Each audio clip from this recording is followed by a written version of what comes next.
ఏపీలో ఘోర ప్రమాదం. ప్రైవేట్ బస్సును ఢీకొన్న లారీ, 6గురు మృతి. ఈ ప్రమాదంపై విస్మయం వ్యక్తమవుతోంది. ఈ ప్రాంతంలో ఇలాంటి ఘోర ప్రమాదం ఎప్పుడూ చోటు చేసుకోలేదని చెబుతున్నారు. ఏపీలో ఘోర ప్రమాదం చోటు చేసుకుంది. శుక్రవారం అర్ధరాత్రి దాటిన తర్వాత జరిగిన ఈ రోడ్డు ప్రమాదంలో 6గురు అక్కడికక్కడే మరణించగా మరో 15 మంది వరకు గాయపడ్డారు. మరణించిన వారి సంఖ్య మరింత పెరిగే అవకాశం ఉందంటున్నారు. నెల్లూరు జిల్లా కావలిలోని టోల్ ప్లాజా వద్ద 2 లారీలు ఒక బస్సు ఢీకొన్నాయి. గాయపడిన వారిని ఆసుపత్రికి తరలించారు.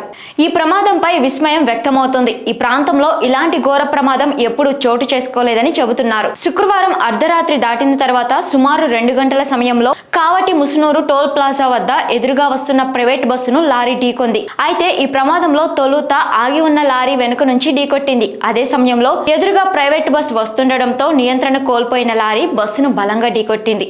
ఈ ప్రమాదంలో బస్సు ముందు భాగం మొత్తం నుజ్జు అయిపోయింది. సమాచారం అందుకున్నంతనే పోలీసులు రంగంలోకి దిగారు. ఘటనా స్థలానికి చేరుకున్నారు. వారు సహాయక చర్యలు చేపట్టారు. ప్రైవేట్ బస్సు చెన్నై నుంచి హైదరాబాద్ వెళుతున్న వేళలో ఈ ప్రమాదం చోటు చేసుకుంది. ఈ ప్రైవేట్ బస్సును కావేరీ ట్రావెల్స్ కు చెందిన బస్సుగా గుర్తించారు. ప్రమాదానికి కారణమైన లారీకి సంబంధించిన వివరాలు అందాల్సి ఉంది. ఆగి ఉన్న లారీని ఢీకొట్టే ఉద్యతంతో మితిమీరిన వేగమా నిద్రమత్తా అన్నది తేలాల్సి ఉంది. మరణించిన వారి వివరాలు వెల్లడి కావాల్సి ఉంది. దీనికి సంబంధించిన సమాచారాన్ని సేకరించే విషయంలో పోలీసులు ప్రయత్నాలు చేస్తున్నారు.